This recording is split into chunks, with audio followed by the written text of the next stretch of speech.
वन्दे मातरम् वन्दे मातरम् सुजलां सुफलां। एक साधक के रूप में यह साधन है, यह हमारे लिए मंदिर की तरह है जहां हम बैठ करके साधना करते हैं अपने साध्य की प्राप्ति के लिए। और साध्य हमारा केवल एक ही है, राष्ट्र का विकास। शायद किसी उद्देश्य के साथ हमारे स्वतंत्रता सेनानियों ने इतना बड़ा संग्राम किया। 1857 से लेकर के 1947 तक हमारे पूर्वज, हमारे देश के वीर सैनिक, हमारे देश के अमर स्वतंत्रता संग्राम सेनानी युद्ध करते रहे उन लोगों से जो लोग इस देश में व्यापार के बहाने आए थे, वाणिज्य के बहाने आए थे, लेकिन कालांतर में वो यहां शासन करने लगे, हमारा शोषण करने लगे, हमारा उत्पीड़न करने लगे। हम 29 मार्च 1857 की वो बीभत्स घटना, वो यादगार घटना जिसके क्रम में 8 अप्रैल 1857 को हमारे मंगल पांडे, जो बंगाल रेजिमेंट के सिपाही थे, उनको फांसी के तख्ते पर लटकाया गया। हम कभी नहीं भुला सकते उस घटना को, जो पहले गदर के नाम से स्वतंत्रता संग्राम में जाना जाता है, जो एक कड़ी के रूप में हमारे लिए आधारभूत कड़ी के रूप में हम लोग पढ़ते हैं। कालांतर में 18 जून 1858 को रानी लक्ष्मीबाई की वो शहादत, जो स्वतंत्रता संग्राम को एक बहुत बड़ा आयाम देने जा रही थी, उसको हम कभी नहीं भुला सकते। 8 अप्रैल 1857 को मंगल पांडे और ईश्वरी प्रसाद को जो फांसी के तख्ते पर लटकाया गया निर्ममता से, कोई कानून नहीं था, कोई अधिनियम नहीं था, कोई व्यवस्था नहीं थी। But in spite of all these things, हमारे इन दोनों अमर स्वतंत्रता संग्राम सेनानियों को फांसी के तख्ते पर तानाशाहीपूर्ण तरीके से लटकाया गया।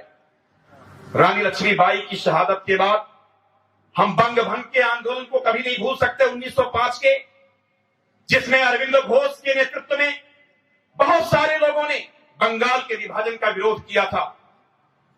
मोहम्मद इकबाल साहब ने सारे जहां से अच्छा हिंदुस्तान हमारा जैसे गीत को लिख करके पूरे देश को जगाने का काम किया था कि हम किसी भी तरीके से बंगाल के विभाजन को, सांप्रदायिक विभाजन को स्वीकार नहीं करेंगे।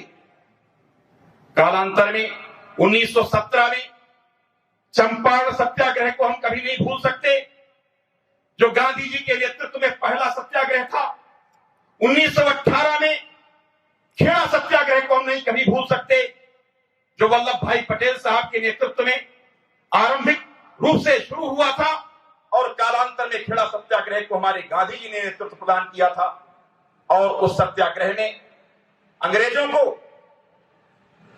उस साल का लगान माफ करना पड़ा था, क्योंकि अकाल पड़ा था। 1918 के बाद हम 13 अप्रैल 1919 की वो बीभत्स घटना जो अमृतसर के जलियांवाला बाग में घटी थी, जिसमें 3000 लोग शहीद हो गए, उस घटना को हम कभी नहीं भूल सकते। वैसाखी के पर्व के दिन जनरल डायर ने तोपों की बौछार करके हमारी अमर स्वतंत्रता संग्राम सेनानियों ने जो रॉबर्ट एक्ट का विरोध करने के लिए वहां एकत्र हुए थे, 8 जनवरी 1919 को रॉबर्ट एक्ट को पार्लियामेंट ने पास करके ब्रिटिश गवर्नमेंट ने भारत पर थोपा था, जिसमें बिना किसी कारण को बताए किसी भी व्यक्ति को कहीं पर भी गिरफ्तार करके जेल में ठूसा जा सकता था। ऐसे तानाशाही भरे कानून का विरोध करने के लिए अमृतसर के जलियांवाला बाग में 4000 से अधिक लोग इकट्ठा हुए थे, जिसमें वैशाखी के पर्व को मनाने का भी प्रयोजन शामिल था। लेकिन जिस तरीके से पंजाब के गवर्नर, तत्कालीन गवर्नर ली ड्वायर के कहने पर जनरल डायर ने हमला किया हमारे स्वतंत्रता संग्राम सेनानियों पर, उसमें 3000 लोग शहीद हो गए। वो शहादत का दिन भारतीय स्वतंत्रता संग्राम में सबसे बड़ा शहादत का दिन माना जाता है। आज के 102 साल पहले करीब इतनी बड़ी विभत्स घटना घटी थी, जिसके क्रम में 1920 में सहयोग आंदोलन शुरू किया गया।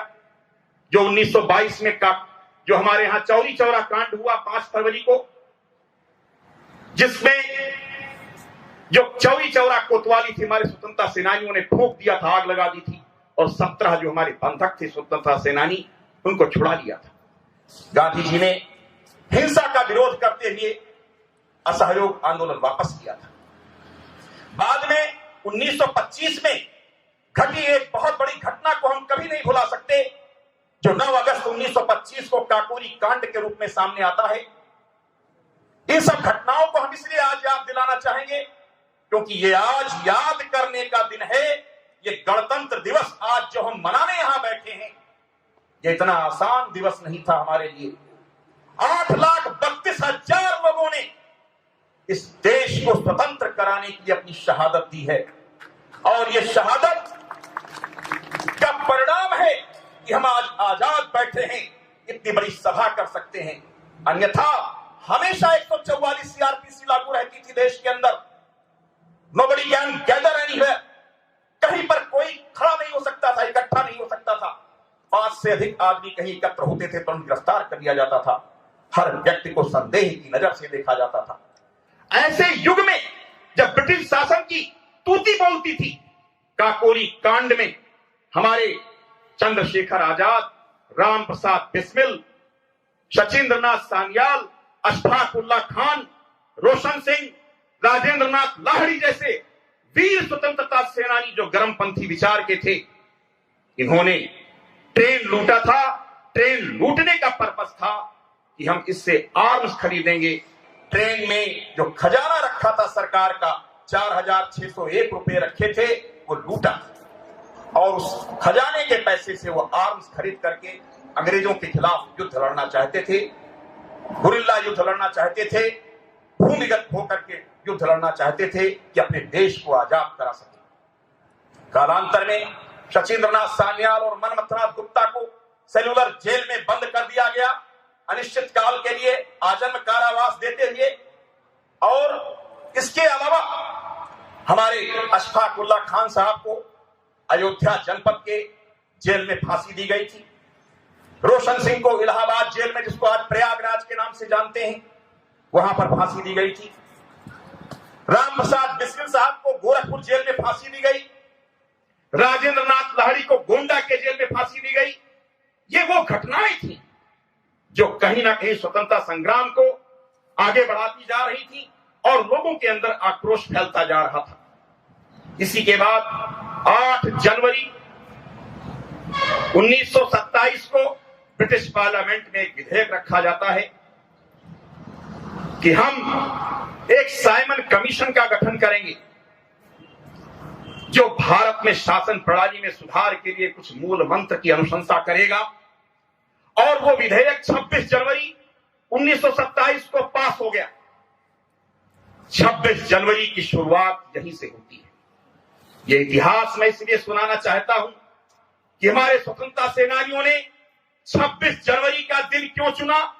ये 26 जनवरी यहीं से पैदा होता है जब ब्रिटिश पार्लियामेंट ने बिना किसी भारतीय को शामिल किए हुए एक साइमन कमीशन गठित किया, जो भारत में आकर के अध्ययन करने के लिए तैयार किया गया था, साइमन नामक एक अंग्रेज की अध्यक्षता में।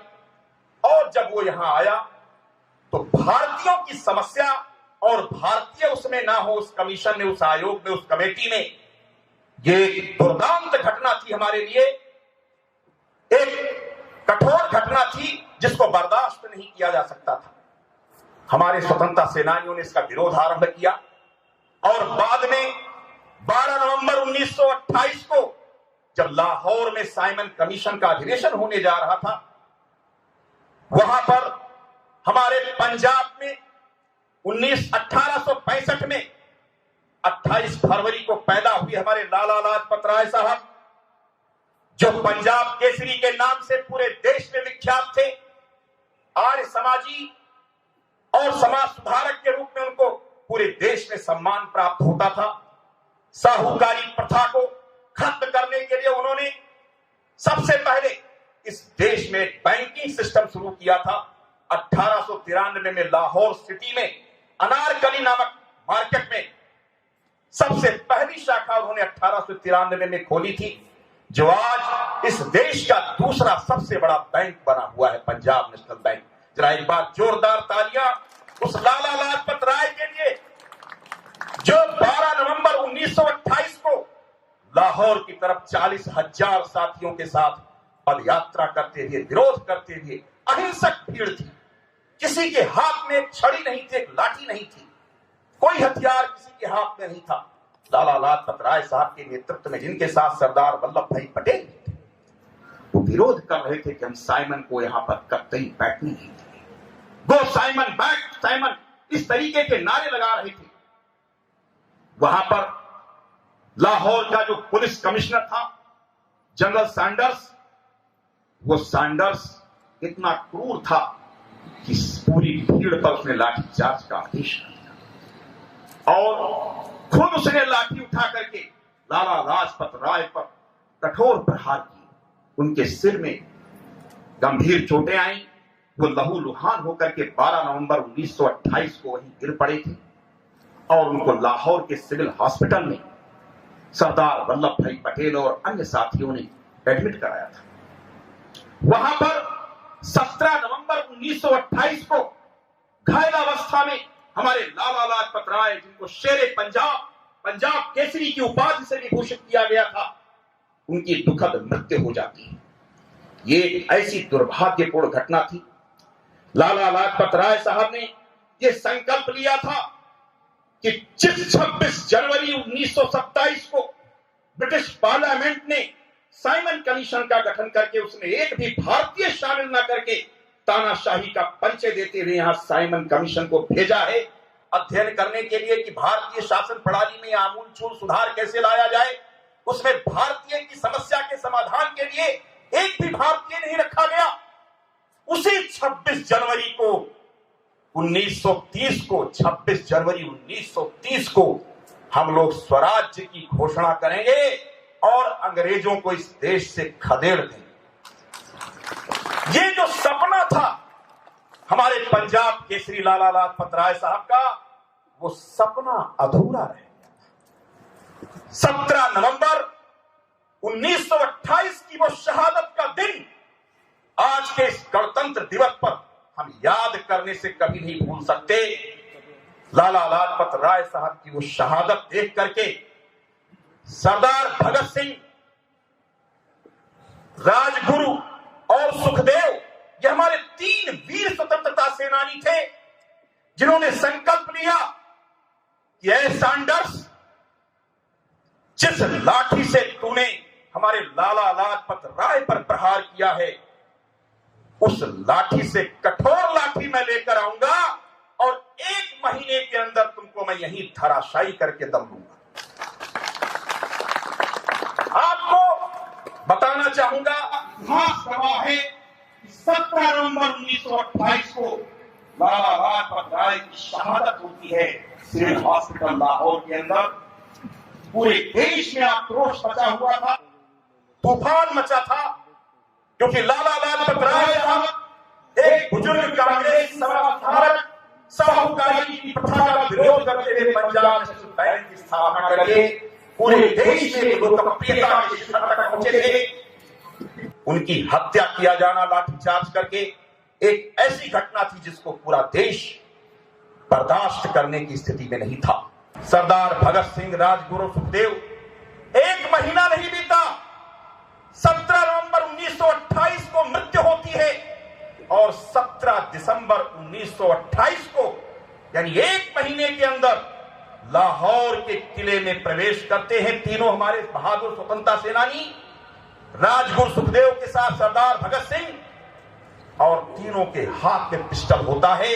सैंडर्स को गोलियों से बौछार करके वहीं उसका वध कर देते हैं, वहीं वो लहूलुहान होकर के ढेर हो जाता है।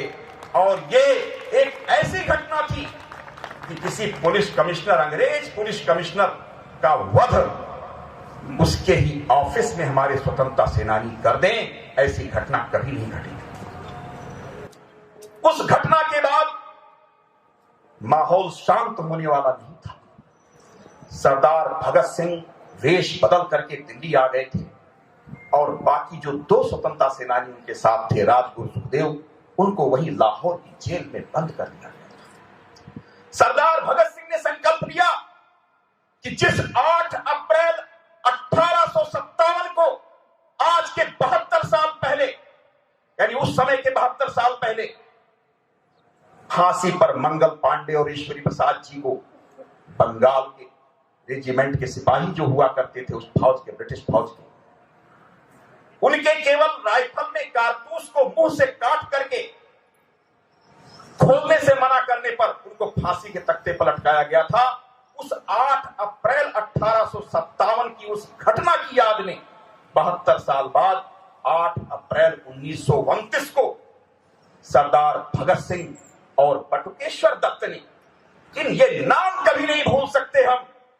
अगर हम इस भारत मां की असली संतानें हैं तो इनको याद करना चाहिए, इनके नाम को जपना चाहिए। ये वो वीर स्वतंत्रता सेनानी थे जो वास्तव में इस देश के लिए, ये किसी छोटे मोटे परिवार के नहीं थे, बड़े संपन्न परिवार के लोग थे। कोई बहुत बड़े वकील के लड़के थे, कोई बहुत बड़े स्वतंत्रता सेनानी और जमींदार के बेटे थे, कोई छोटे मोटे परिवार के, इनके घर में कोई कमी नहीं थी। चाहते तो बड़े आराम से, ऐशो आराम से जिंदगी काटते, लेकिन उनके देश के लिए जो एक उनके अंदर जज्बा था, देशभक्ति का भाव था, एक ज्वार और भाटा उमड़ता था उनके हृदय में, इन अंग्रेजों को हर कीमत पर हम देश से बाहर खदेड़ कर दम देंगे। उसी क्रम में 8 अप्रैल 1929 को इन दोनों लोगों ने, यानी बटुकेश्वर दत्त और सरदार भगत सिंह ने, दिल्ली असेंबली पर बम फेंका था, अंग्रेजों के हृदय में दहशत पैदा की, और उसमें वे कामयाब हुए। लेकिन दुर्भाग्य रहा कि सरदार भगत सिंह को वहां पर गिरफ्तार कर लिया गया, बटुकेश्वर दत्त को भी गिरफ्तार कर लिया गया। बटुकेश्वर दत्त को सेलुलर जेल में, अंडमान निकोबार द्वीप समूह का जो जेल था उनका, काला पानी जिसको कहा जाता था आम भाषा में, वहां पर बंद कर दिया गया था, और सरदार भगत सिंह को लाहौर की जेल में बंद किया गया, जहां उनके दोनों साथी बंद थे, राजगुरु सुखदेव। उसी के बाद गांधी जी ने तय किया कि 26 जनवरी 1930 का जो स्वप्न है शायद हम साकार न कर पाए, क्योंकि उतनी तेजी से जिस तरीके से आंदोलन की आवश्यकता थी, वो शायद सुगठित होकर के एक चलाने की आवश्यकता उनको महसूस हो रही थी। और कालांतर में जब नमक कानून आया तो उसके विरोध में गांधी जी खड़े हुए, और 12 मार्च 1930 को उन्होंने साबरमती आश्रम से लेकर के 385 किलोमीटर की यात्रा करके 79 लोगों के साथ समुद्र के किनारे दांडी में पहुंच करके 6 अप्रैल 1930 को नमक कानून को तोड़ा था, और अपने हाथों से नमक बना करके देश को संदेश दिया था कि ये जो अत्याचारी कानून है, रॉलेट एक्ट के बाद नमक कानून जो आया है कि इस देश का निवासी भारतीय आदमी कोई नमक नहीं बना सकता समुद्र के किनारे, इस कानून का हम विरोध करते हैं। मैं एक भारतीय हूं, मैं नमक बना करके उस कानून को तोड़ रहा हूं। इसको गांधी जी ने सबने अवज्ञा आंदोलन कहा था।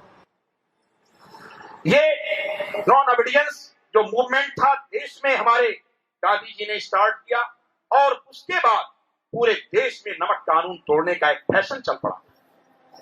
इसके बाद जो घटना घटती है प्रयागराज के कंपनी बाग में, जिसको आज चंद्रशेखर आजाद पार्क के रूप में जाना जाता है, 27 फरवरी 1931 को जब 11 अंग्रेज अधिकारी अपने पूरी फौज की टुकड़ी लेकर के चंद्रशेखर आजाद पर हमला करने को तैयार थे। चंद्रशेखर आजाद गोरिल्ला युद्ध के लिए जाने जाते थे, और इस देश के लिए, इसीलिए उन्होंने चंद्रशेखर तिवारी नाम हटा दिया था, तिवारी टाइटल हटा दिया था, चंद्रशेखर आजाद नाम रखा था, और उन्होंने संकल्प लिया था कि हम आजाद इस देश में पैदा हुए हैं, और आजाद ही इस देश की धरती पर हम दफन होंगे। हम गुलामी बर्दाश्त नहीं कर सकते इन अंग्रेजों की। यह चंद्रशेखर आजाद का स्वप्न था। 11 अंग्रेज पुलिस अफसरों का वध करके उन्होंने कनपटी पर 12वीं गोली मारी थी, और वहीं कंपनी बाग में शहीद हो गए थे। ऐसे वीर जवानों को याद करने का, उनकी बहादुरी, उनके पराक्रम को, उनके साहस को याद करने का आज पावन दिन है। ये गणतंत्र दिवस मामूली कीमत अदा करके हमको नहीं प्राप्त हुआ है, इसीलिए इतिहास सुनाना जरूरी है। अन्यथा बहुत सारी चीजें ऐसी हैं जो निश्चय ही कहीं ना कहीं हमको याद करके, अपनी पीढ़ी को स्मरण करा करके, अपने आने वाले वंशजों को याद करा करके, ये देश जो आजाद हम देख रहे हैं, आज हमारा अपना कानून है, हमारा अपना संविधान है, हमारी अपनी विधाएं हैं, हमारी कार्य करने की अपनी शैली, हमारी अपनी नीतियां हैं।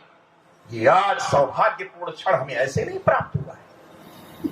5 मार्च 1931 को जब लॉर्ड इरविन समझौते के लिए बुलाता है कि गांधी जी आप आइए, ये जो आप सभी ने अवज्ञा आंदोलन छेड़ रखे पूरे देश में, हम समझौता कर लेते हैं। लेकिन समझौते में अंग्रेजों ने विश्वासघात किया।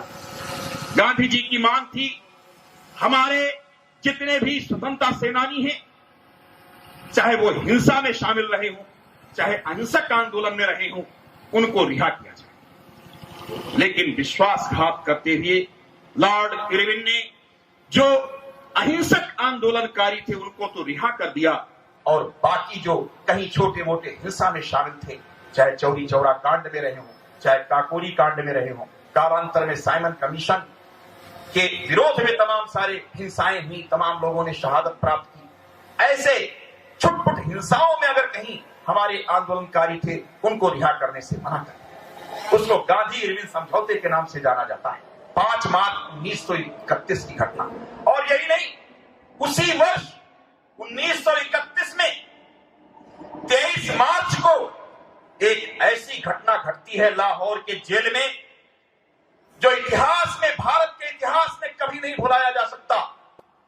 हमारे वो वीर स्वतंत्रता सेनानी सरदार भगत सिंह, राजगुरु और सुखदेव को लाहौर के जेल में फांसी के तख्ते पर लटका दिया जाता है, बिना कोई कायदे का, कानून का पालन किए हुए, बिना कायदे की सुनवाई किए हुए।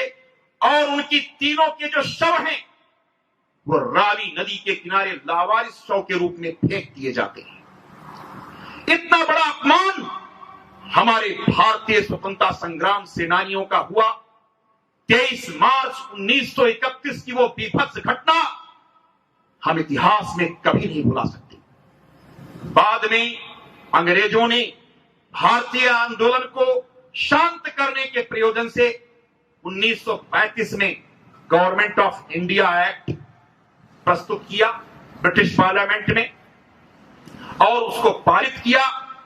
ब्रिटिश पार्लियामेंट ने जो गवर्नमेंट ऑफ इंडिया एक्ट पारित किया, उस एक्ट में 4-5 खासियत थी जो पहले कभी नहीं हुआ था।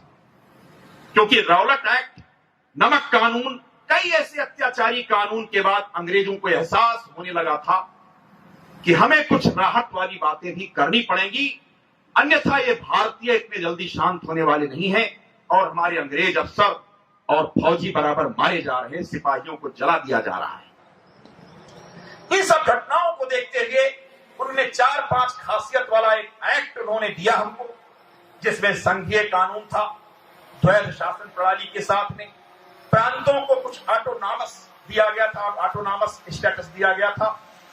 एक ऐसा प्रावधान उसमें रखा गया था जिससे संविधान की रूपरेखा को आगे बढ़ाने की एक आधारशिला हम कह सकते हैं। क्योंकि बाद में जब हमारे संविधान निर्माताओं ने संविधान का निर्माण किया, तो इन सब खासियत को कहीं ना कहीं उन्होंने एडॉप्ट भी किया है। उसके बाद 1938 में हरिपुरा के अधिवेशन में पहली बार नेताजी सुभाष चंद्र बोस जैसे गर्मपंथी विचार के हमारे उस समय के कांग्रेसी नेता थे, जो मुंशी चित्तरंजन दास जी के गुरुत्व में बैठ करके राजनैतिक दीक्षा शिक्षा लिए थे। उस दौरान नेताजी सुभाष चंद्र बोस कांग्रेस के अध्यक्ष बनाए गए, गांधी जी के प्रस्ताव पर ही बनाए गए, और फिर 1939 में उनको पुनः कांग्रेस का अध्यक्ष चुना गया। लेकिन उसी के बाद चूंकि वो गर्मपंथी विचार के थे, कांग्रेस के बहुत से नेताओं से उनका मतभेद हो गया। 1940 में उन्होंने कांग्रेस से अलग हट करके एक फॉरवर्ड ब्लॉक बनाया। नेताजी सुभाष चंद्र बोस, जिनका परिचय बताने की आवश्यकता नहीं है, वर्ष 1897 में उड़ीसा के कटक में पैदा हुए नेताजी सुभाष चंद्र बोस, जिनका नाम भारत के इतिहास में कभी नहीं भुलाया जा सकता। इतने प्रतिभाशाली व्यक्तित्व के धनी थे वो कि 1921 में आईसीएस की परीक्षा में सेकंड पोजीशन पूरी दुनिया में हासिल करने के बाद 1 महीने के अंदर उस सेवा से त्याग पत्र दे दिया था। इतनी प्रतिभा होने के बाद उनको केवल ये दिखाना था कि भारतीय प्रतिभा में जो ओज है, अंग्रेजों तुम याद रखो, तुमसे कम प्रतिभा, तुमसे कम ओजस्विता हमारे भारतीयों में नहीं है। भारत मां के सपूत वो सब कुछ कर सकते हैं जो तुम कल्पना नहीं कर सकते। उसके बाद धीरे धीरे उन्होंने 11 बार जेल काटी। 11 बार हमारे नेताजी सुभाष चंद्र बोस जेल में रहे। 1939 में जब मतभेद हुआ, 1940 में उन्होंने फॉरवर्ड ब्लॉक का गठन किया और फॉरवर्ड ब्लॉक का उधर गठन होता है और इधर 3 महीने के बाद अंग्रेज उनको गिरफ्तार कर लेते हैं जुलाई में। लेकिन इसी बीच एक और बड़ी घटना घटती है लंदन में, जो बताना यहां आवश्यक होगा, आज के इस पावन पर्व पर याद करना आवश्यक होगा। वो 13 अप्रैल 1919 की जो जलियांवाला की घटना थी, जलियांवाले बाग की घटना थी, उस घटना में सरदार ऊधम सिंह के पिता की भी हत्या की गई थी जनरल डायर के द्वारा। और जनरल डायर को बीमारी से 1928 में मर गया था, लेकिन वो गवर्नर, जो पंजाब का गवर्नर हुआ करता था 1919 में, वो गवर्नर जिंदा था, ली ड्वायर जिसका नाम था। ली ड्वायर लंदन में एक क्वेंस्टन हॉल है, उस क्वेंस्टन हॉल में एक कार्यक्रम में शरीक हुआ था। सरदार ऊधम सिंह बदले की आग की ज्वाला में जल रहे थे। सरदार ऊधम सिंह इस प्रयास में थे कि हम बदला जरूर लें। 1940 में 13 मार्च 1940 का वो दिन, जब क्वेंस्टन हॉल में किताब के अंदर पिस्टल छिपा करके सरदार ऊधम सिंह प्रवेश करते हैं और उस पिस्टल से जो पंजाब के तत्कालीन गवर्नर हुआ करते थे ली ड्वायर का वध कर देते हैं। यह एक ऐसी घटना थी कि लंदन में जो ब्रिटिश शासन का सबसे बड़ा केंद्र हुआ करता था, वहां पर एक अंग्रेज अफसर, रिटायर्ड अफसर की हत्या, उसका वध एक भारतीय स्वतंत्रता सेनानी करता है। और उसके कारण 31 जुलाई 1940 को सरदार ऊधम सिंह को फांसी दे दी जाती है लंदन की जेल में। इस घटना से बहुत बड़ा उबाल मच गया था पूरे देश की। इतनी बड़ी घटना, विभत्स घटना, जलियांवाला बाग में करने के बाद, 3000 लोगों की हत्या करने के बाद, अगर एक हत्या गवर्नर की हो गई तो उसको लेकर के फांसी के तख्ते पर वहीं लटका दिया गया बिना कायदे का कानून की सुनवाई के। नेताजी सुभाष चंद्र बोस के हृदय में आग की ज्वाला भड़की थी और उन्होंने जब गिरफ्तार हुए, कोलकाता के जेल में उनको बंद किया गया।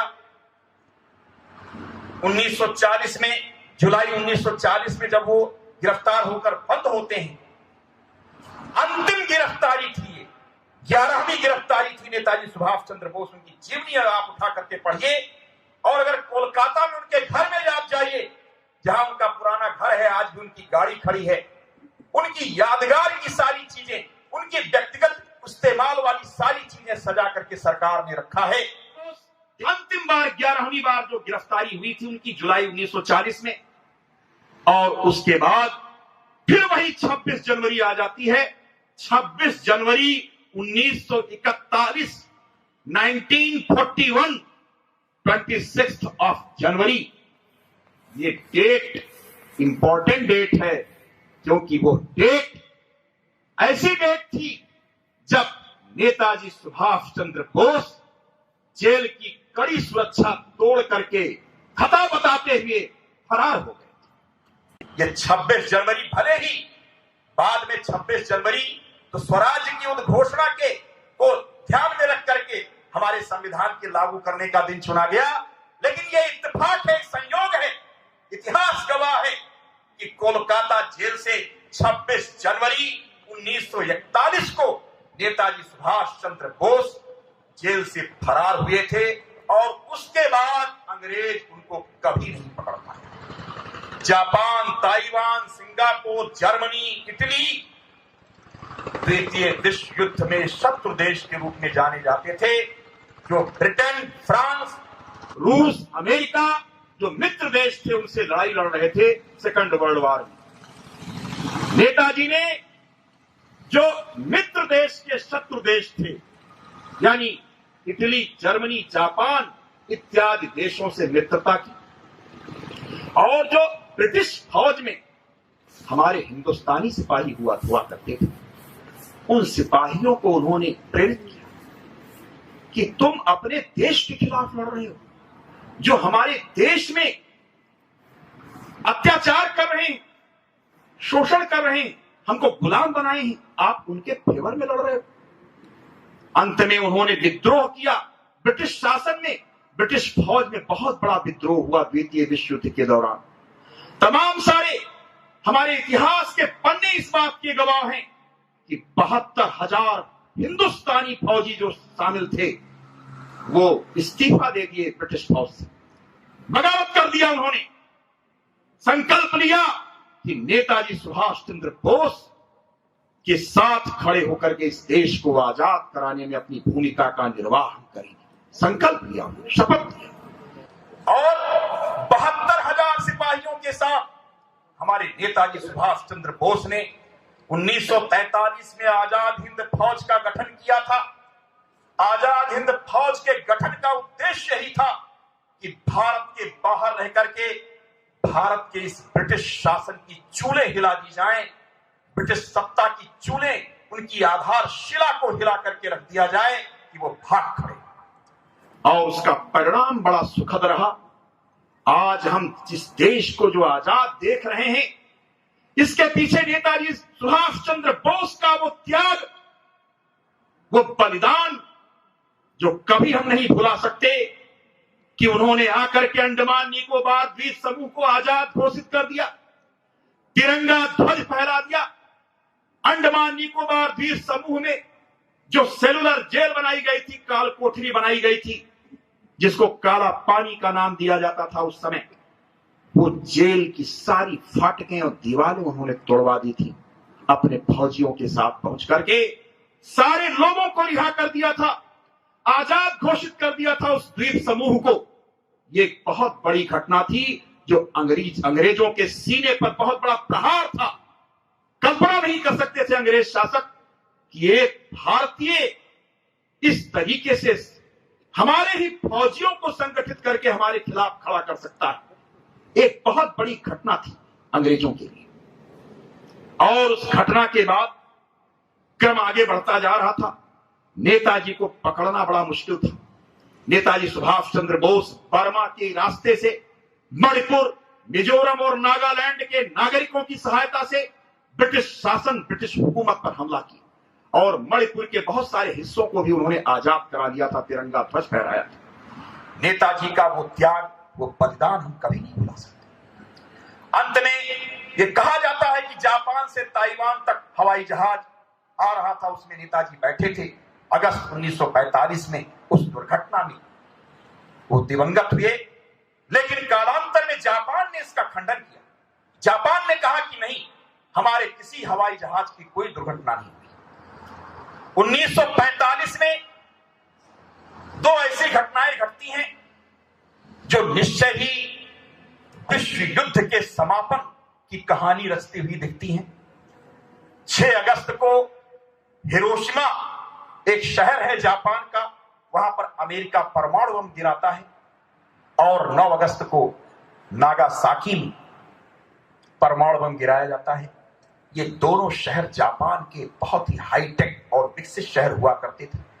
जापान 138 द्वीपों का एक देश है, महाशक्ति के रूप में उस समय जाना जाता था और अमेरिका से लोहा लेने का, ब्रिटेन से लोहा लेने का जज्बा रखता था, ताकत रखता था। और इसीलिए द्वितीय विश्व युद्ध में अंग्रेजों की वास्तव में बहुत बड़ी क्षत भी की जापान। अमेरिका के इस बमबार्ड से जापान टूट चुका था और 15 अगस्त 1945 को जापान ने मित्र राष्ट्रों के आगे समर्पण कर दिया, आत्मसमर्पण किया, सरेंडर। 3 सितंबर 1945 को द्वितीय विश्व युद्ध को समाप्त करने की घोषणा कर दी गई। द्वितीय विश्व युद्ध समाप्त हो गया और उसी के बाद अंग्रेजों के दिमाग में यह बात आने लगी थी कि हम अब ज्यादा दिन इस देश में नहीं रह सकते, शासक की भूमिका नहीं अदा कर सकते और हमें अब इस देश को छोड़ करके जाना ही होगा। कालांतर में एक कैबिनेट मिशन बनाया गया ब्रिटिश पार्लियामेंट में। कैबिनेट मिशन में स्टीफर्ड क्रिप्स, एबी अलेक्जेंडर और पैंथिक लॉरेंस, ये 3 अंग्रेज जो सांसद थे ब्रिटिश पार्लियामेंट के, उनको कैबिनेट मिशन में शामिल किया गया। उन्होंने आकर के यहां पर अध्ययन किया। कैबिनेट मिशन को यह जिम्मेदारी दी गई थी कि वो संविधान सभा के चुनाव कैसे होंगे, क्या प्रक्रिया अख्तियार की जाएगी, उसको तय करके बताएंगे। संविधान सभा का चुनाव कैबिनेट मिशन की अनुशंसा में जुलाई 1946 में होता है, जिसमें पूरे देश के 389 लोग चुन करके आते, 389 लोग। उस समय पाकिस्तान जो आज बट करके अलग देश बना हुआ है, वो भी हमारे देश का अभिन्न हिस्सा हुआ करता था। इसी दौरान जब 389 लोग चुन करके आते हैं संविधान सभा में, उसकी पहली बैठक 9 दिसंबर 1946 को होती है दिल्ली के अंदर, जिसमें डॉक्टर सच्चिदानंद सिन्हा साहब को, जो बिहार से चुन करके आए थे, जो सबसे बुजुर्ग प्रतिनिधि थे, उनको प्रोटेम स्पीकर चुना गया।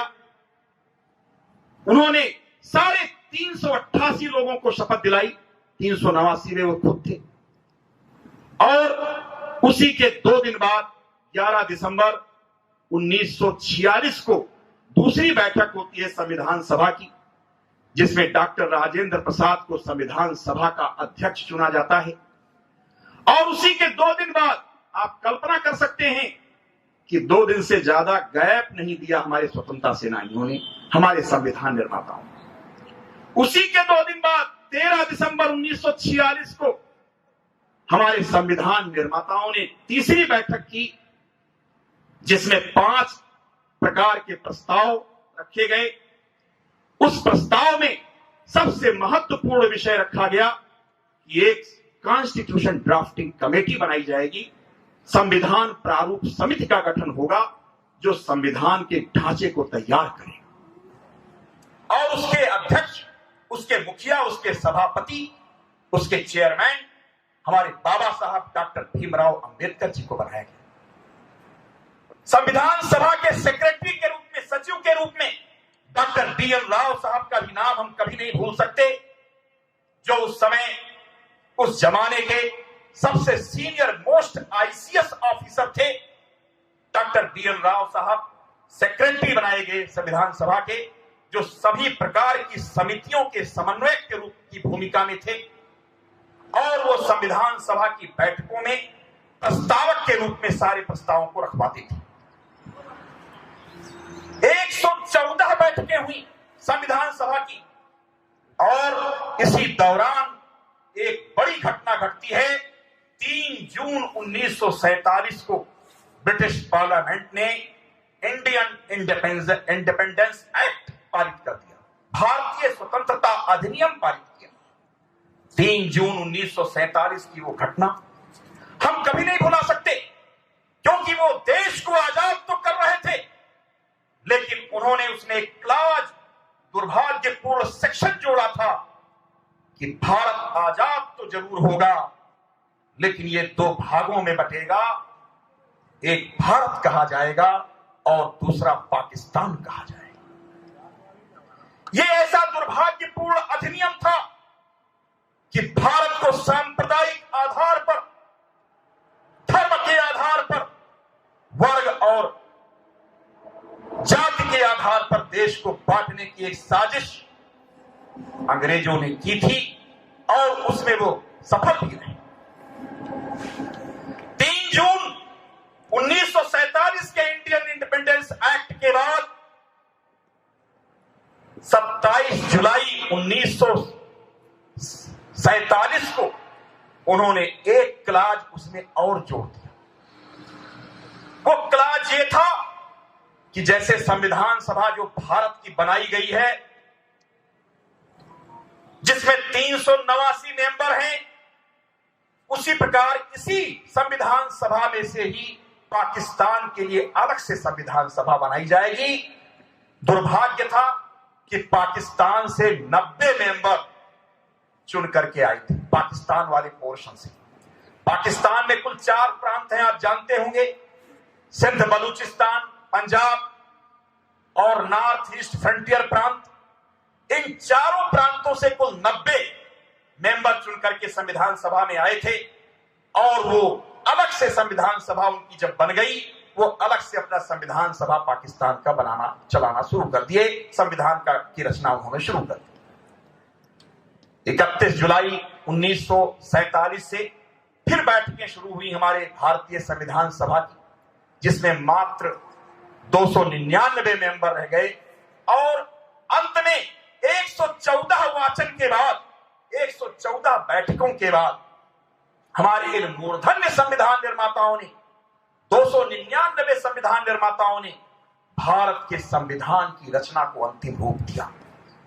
2 वर्ष 11 माह 18 दिन में 6 करोड़ 40 लाख रुपए के परिव्यय पर हमारे भारतीय संविधान की रचना हुई और 26 नवंबर 1949 को हमारा भारतीय संविधान हमारे देश ने, हमारे संविधान सभा ने अंगीकार किया। जाएगा जोरदार तालियां ऐसे संविधान निर्माताओं के लिए जिन्होंने 114 बैठकें करके 60 देशों की यात्रा करके, ऐसे देश जो लोकतांत्रिक गणराज्य वाले देश थे, डेमोक्रेटिक रिपब्लिक नेचर के कंट्रीज थे, ऐसे देशों की यात्रा करके जितने भी लोकतांत्रिक गणराज्य के मूल मंत्र थे, ऐसे हीरे मोती जैसे विचारों को चुन करके हमारे संविधान निर्माताओं ने संविधान की रचना की। 1949 में 26 नवंबर को जो संविधान रच करके उन्होंने रखा, वो 22 भागों में 395 अनुच्छेदों में 8 अनुसूचियों वाला हमारा संविधान है। आज उसमें संशोधन होते होते 25 भागों में 394 अनुच्छेद हैं और 11 अनुसूचियां हमारे सामने हैं। ऐसा भारत का संविधान जो ब्रह्मांड का सबसे बड़ा संविधान है। कई ऐसे देश भी हैं जहां संविधान आज तक लिखे तक नहीं गए।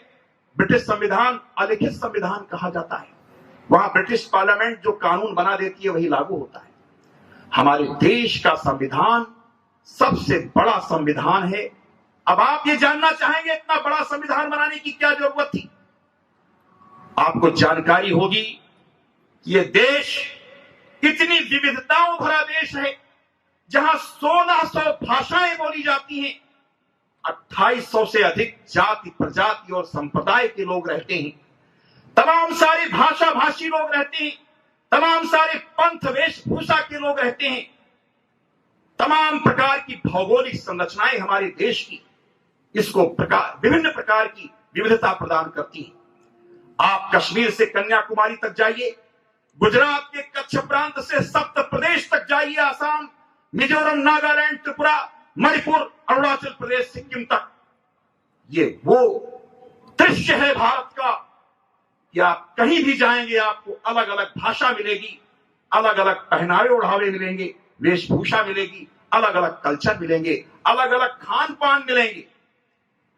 ये सारी चीजें इन सब को समाविष्ट करने के उद्देश्य से हमारे जो गरीब तबके लोग थे, तमाम सारे हमारे दलित वर्ग के तबके के लोग थे, जो उन सब के लिए अलग से उपबंध करना, नीति निर्देशक तत्वों की कोई नीति निर्देशक तत्व भी पूरे दुनिया के नहीं बचे थे जो हमारे संविधान में रच करके ना लिखे गए।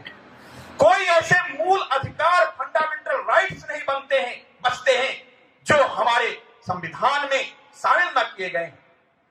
सभी के लिए व्यवस्थाएं की गई देश का कोई भी नागरिक नहीं कह सकता कि हमारे लिए इस संविधान में कोई व्यवस्था नहीं रखी। कितना बृहद सोच था, कितनी विशाल विचारधारा थी हमारे संविधान निर्माताओं की। कितने मूर्धन्य लोग थे कि हमारे देश के सारी चीजों को, इतनी विविधताओं को, विविध प्रकार के फूलों को एक माला में पिरो करके, एक सूत्र में पिरो करके संविधान के रूप में हमारे सामने रखा था। उन्होंने कोई भाषा नहीं रखी छोड़ी।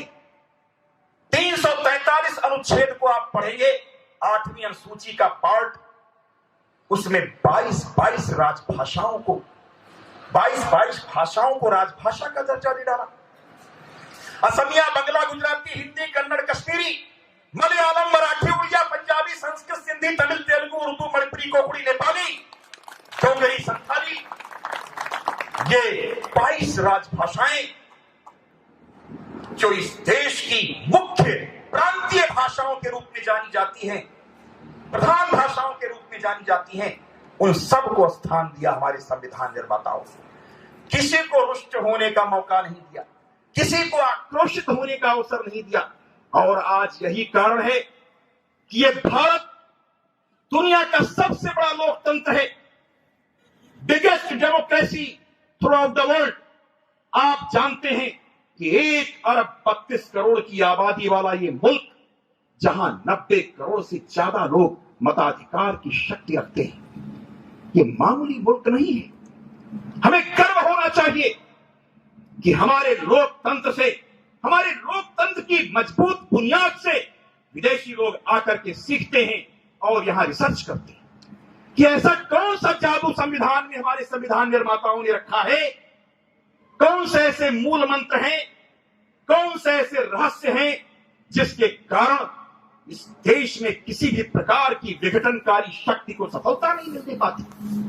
बहुत सारे लोग सिर उठाते हैं, अंत में उनको झुकना पड़ता है, क्योंकि हमारा देश एक प्राचीन परंपरा को लेकर के चलता चला आ रहा है। हमने अपने प्राचीन गौरव को भी नहीं भुलाया है और आधुनिकता के साथ अपने आप को जोड़ने की कोशिश की है। आज ये संविधान 26 नवंबर 1949 को जब रच करके तैयार होता है, तो 26 जनवरी 1950 को ही, आज के ही दिन, जिसको रिपब्लिक डे के रूप में जानते हैं, वो लागू होता है। आज उसकी 72वीं वर्षगांठ है और संविधान के एक एक अनुच्छेद, एक एक व्यवस्था को लागू करने के लिए हम लोगों को बैठाया गया है। हमारा दायित्व है। ये ग्रेटर नोएडा अथॉरिटी, जैसा कि हमारे अभी दीपचंद साहब ने कहा है कि हमारा पवित्र धर्म है। पवित्र धर्म तब हम मानते हैं जब अपने इस कार्यालय को मंदिर का दर्जा दें। हम किसी मंदिर, मस्जिद, गुरुद्वारा या चर्च में जाते हैं, आधे घंटे से ज्यादा हम टाइम नहीं देते। हम यहाँ 8-8, 10-10 घंटे काम करते हैं, 12-12 घंटे बैठते हैं, रात तक काम करते हैं। इससे बड़ा मंदिर कौन हो सकता है? जहां से हमारी जीविका चलती है, हमारे बच्चे पलते हैं, हम प्राणवान हैं, यह हमारे लिए किसी मंदिर से कम नहीं है। इसको स्वच्छ और सुंदर बनाए रखना, अपने दायित्वों का निष्ठा से, ईमानदारी से निर्वहन करना, इस राष्ट्र धर्म से हम आबद्ध हैं और इसी आबद्धता का संकल्प लेने के लिए आज हम लोग यहां एकत्र हुए हैं। यह हमें नहीं भूलना चाहिए कि हमारी जो भी ड्यूटी है, जो प्लेटो कभी कहता था, ग्रीक फिलोसफर, कि duties of one's own station. हर व्यक्ति अपने दायित्वों का निर्वहन अपने स्थान पर अगर करे तो सिस्टम अपने आप सुधरना शुरू हो जाता है। हर व्यक्ति दूसरों पर निर्भर न रहे। हमने ऐसे महान लोगों को, तमाम लोगों को देखा है जो अपने घर में झाड़ू अपने हाथ से लगाते हैं, अपने हाथ से कपड़े धुलते हैं। और इस कोरोना काल में तो बहुत सारी चीजें सिखा दी हम लोगों को। कोविड-19 की इस महाआपदा, वैश्विक महामारी ने लोगों को जीवन जीने की कला की तमाम सारी आयाम सिखाए हैं। हमको इस नेगेटिविटी में पॉजिटिव एनर्जी और पॉजिटिविटी की शिक्षा लेनी चाहिए। शायद ऊपर वाले ने, खुदा ने हमको ये वक्त इसलिए बख्शा है कि हम इसमें से अपनी पॉजिटिविटी निकाल करके सामने रखें, अपने उस गौरव को न भूलें जो हम आत्मनिर्भरता के लिए जाने जाते रहे। हर व्यक्ति, पुराने जमाने के लोग आज भी देखिए, सारा काम अपने हाथ से करते हैं। हमने बहुत बड़े बड़े पदाधिकारियों को अपने आंख से देखा है। ये सारी चीजें कहीं ना कहीं हम लोगों को सीख देती हैं, नसीहत देती हैं। और इस महाआपदा के दौरान हम लोगों ने अपने ड्यूटी को निभाया है। आज के इस पावन पर्व पर हम संकल्प लेते हैं, अपने सभी अधिकारियों का आह्वान करते हैं कि हम लोग निश्चय ही अपने संविधान निर्माताओं और स्वतंत्रता सेनानियों, जिनका इतिहास मैंने संक्षेप में बताया है, अगर इसको विस्तार दिया जाए तो कई दिन लग जाएंगे, क्योंकि इसका कोई अंत नहीं है। 8,32,000 की शहादत के बाद आज हम लोग यहाँ एकत्र होकर बैठे हैं, आजाद होकर के। ये मामूली दिन नहीं है हमारे लिए। हमें इन सब चीजों को याद रख करके अपने दायित्वों का निर्वहन करना चाहिए, अपने धर्म का निर्वहन करना चाहिए, जिसके लिए हमको यहाँ बैठाया गया है। और हम आज संकल्प लेते हैं, जैसा कि भी प्रस्तावना में हमारे मुख्य कार्यपालक अधिकारी महोदय ने संकल्प दिलाया है, उन सबको हमारे लिए अक्षरशः हमारे लिए धर्म के रूप में, यही हमारी ड्यूटी है जो हमें करके दिखाना है। और यही हमारे संविधान निर्माताओं का स्वप्न था। हम उस क्षण को नहीं भूल सकते कि हमारे ये सुरक्षा प्रहरी हमेशा, चाहे जिस भी परिस्थिति में हो, सर्दी हो, गर्मी हो, बरसात हो, कुछ भी परिस्थिति में ये अपने ड्यूटी को निभाते हैं और हमारे देश की सुरक्षा में अहम भूमिका निभाते हैं।